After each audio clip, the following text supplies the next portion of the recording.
Compañeros, compañeras y profesora, mi nombre es Jeffer Alberto Hurtado y el de mi compañero Sebastián Estiguen Cañón López. En este video expondremos nuestro proyecto investigativo, que tiene por nombre Movimientos y Organizaciones Estudiantiles, Lucha y Participación.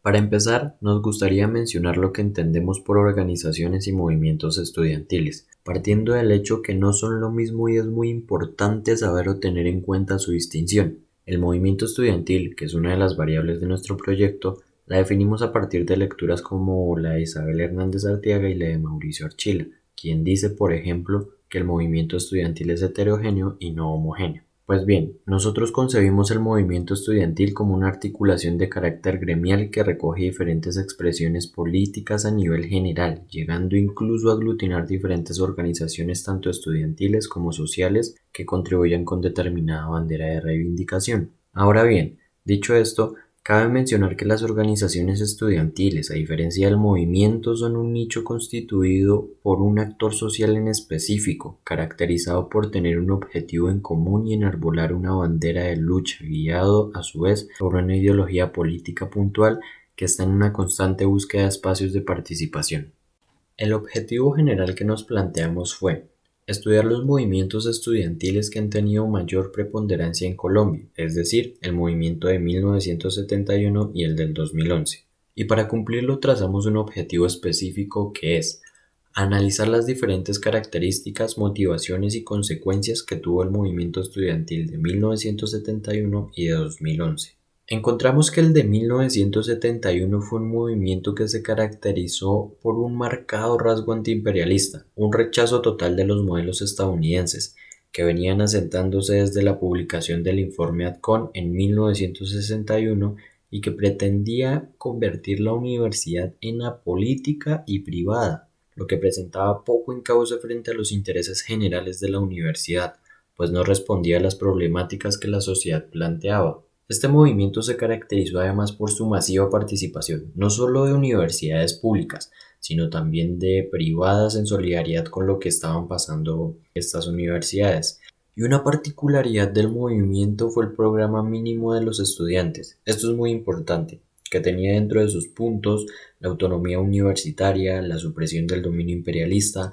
la detención de programas de asistencia de organizaciones imperialistas, la defensa de la educación superior y por supuesto de la Universidad Nacional, entre otras que a día de hoy siguen igual de vigentes. Tuvo como consecuencia la consolidación del cogobierno universitario, que no duraría mucho, pero fue un logro muy importante para el movimiento y ese carácter reivindicativo lo encontramos en años posteriores, por ejemplo, en los años 80 con la marcha de 1000 estudiantes entre Tunja y Bogotá por problemas de financiación que presentaba la UPTC en aquel tiempo. Esta fue detenida en límites con Cundinamarca, pero destacó por su organización e ingenio y capturó la atención pública consiguiendo al menos promesas del gobierno de turno que a fin de cuentas nunca se vieron materializadas. El del 2011 es más cercano a nosotros. Fue un movimiento muy importante y cabe hacer un breve pero sustancioso recuento. En 2011, la universidad se encontraba en una crisis financiera muy grave.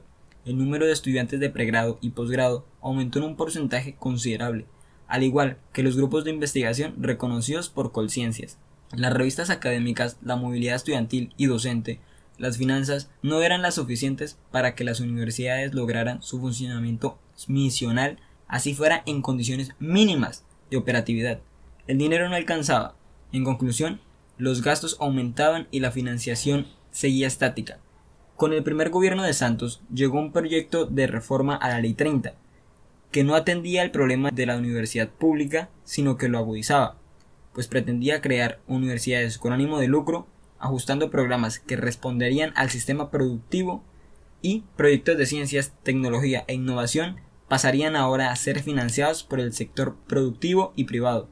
lo cual era un atentado directo a la autonomía universitaria, exponiendo la educación a dinámicas de mercado y no erigiéndola como un derecho. Estas fueron un poco las motivaciones que desencadenaron el surgimiento de la MANE, que, como dice Luz de Yanira León Hernández en su tesis de maestría Los jóvenes colombianos como sujetos sociales de poder a propósito de la reforma a la Ley 30,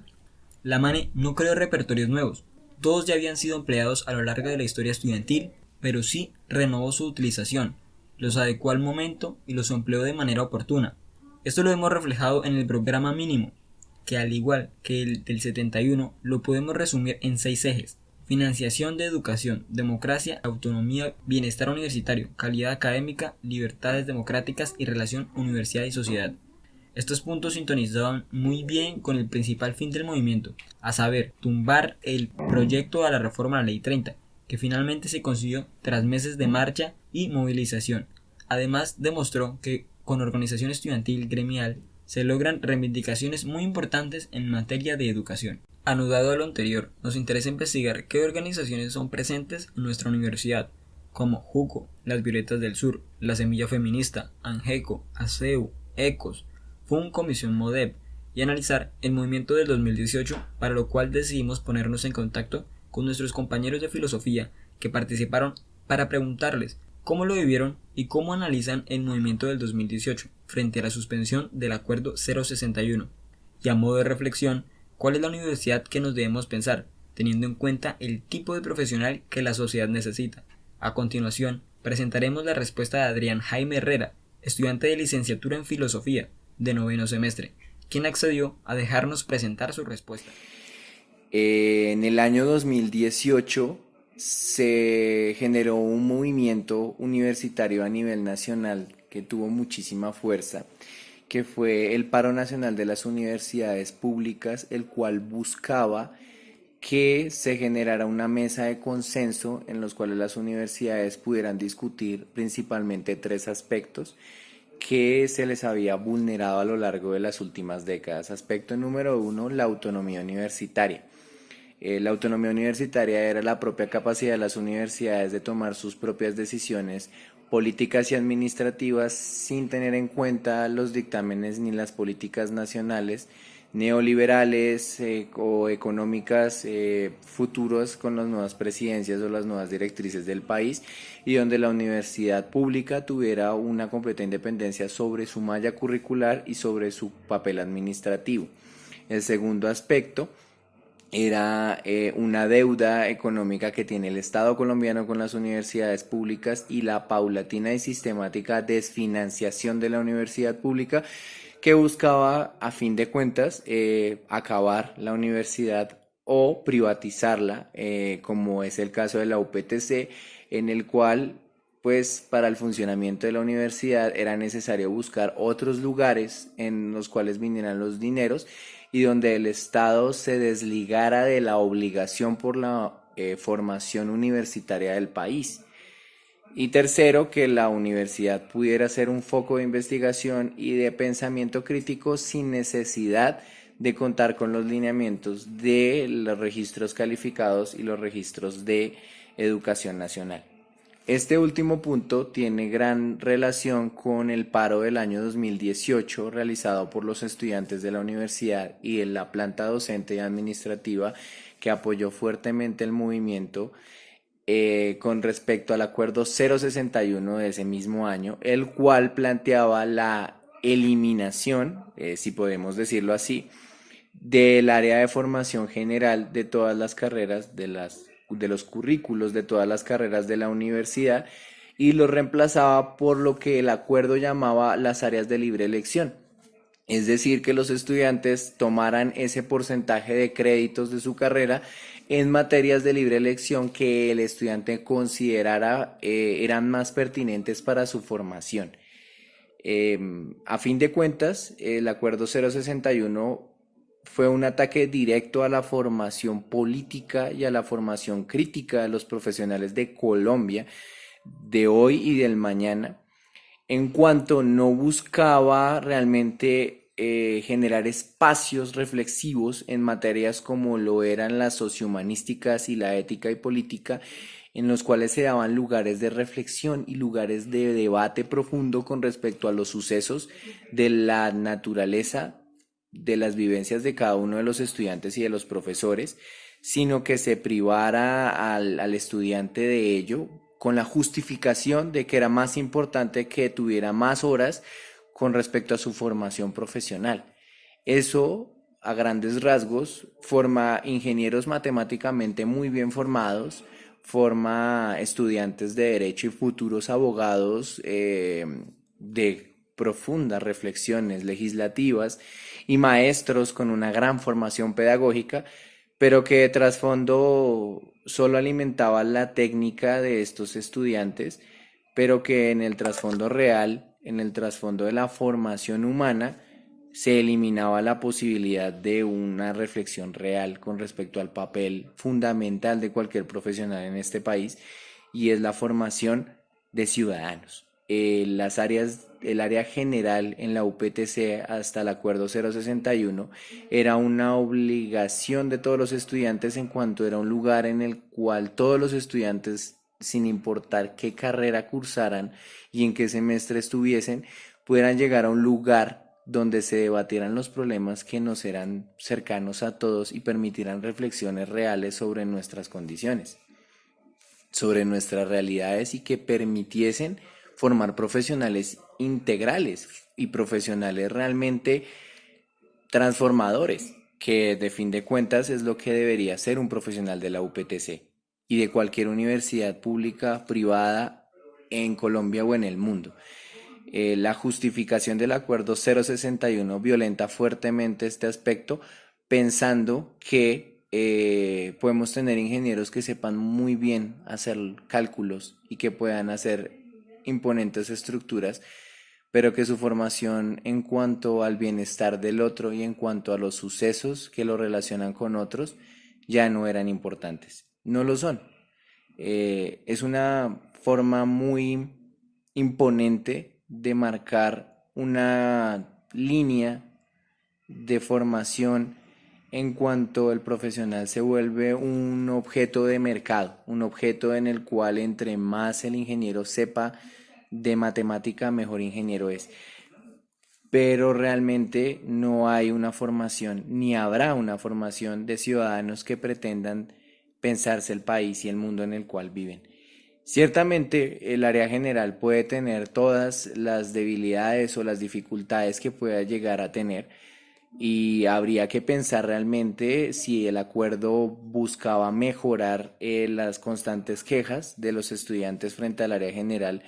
que están más remitidas hacia los procesos que se podían llegar a dar en esas aulas. Pero realmente el acuerdo fue una puerta grandísima para desaparecer los únicos espacios de formación política y de formación crítica en el cual podían llegar a convivir todos los estudiantes de la UPTC sin dirigirse al área específica, y de cierta forma generar unos campos de dogmatismo en el área del aprendizaje. Conclusiones. Los movimientos estudiantiles del 71 y del 2011 se pueden considerar como dos antecedentes muy importantes en el movimiento estudiantil colombiano. Su estudio es de suprema importancia, pues nos da pistas de cómo debe concebir la movilización a día de hoy. Nos lleva a entender que los derechos que tenemos como estudiantes de universidad pública los tenemos en buena medida a la movilización, y no llegaron así como así. ¿Por qué tuvieron tanta relevancia estos movimientos como para que a día de hoy sea indispensable su estudio historiográfico? Posiblemente la respuesta, luego de habernos inmiscuido un poco en este tema, sea que cuando los estudiantes, independientemente de las diferencias política o de pensamiento, se ponen de acuerdo en la defensa de la educación pública y logran confluir en un mismo objetivo, el movimiento toma fuerza, llamando a la atención social a tal punto que estudiantes de universidades privadas y personas del común se solidarizan con determinadas reivindicaciones de los estudiantes y de la universidad pública. A día de hoy no se puede concebir un movimiento fracturado que no recree sus formas de expresión, ya sea mediante el baile, la música y en general todo medio creativo que consiga que desde la pluralidad haya unidad y organización, en la medida que el movimiento estudiantil siga apropiándose de problemáticas sociales, de contexto nacional y luche por la educación gratuita y de calidad. Está aportando un granito de arena a solucionar los problemas que la sociedad plantea, que radican principalmente en la paupérrima educación, y desde que el estudiado siga creando espacios de debate y dando a conocer a la sociedad críticamente, es decir, mediante argumentos, las dificultades que presenta la universidad y, en general, el país, el movimiento se sustenta por sí solo y contribuye a transformar la sociedad.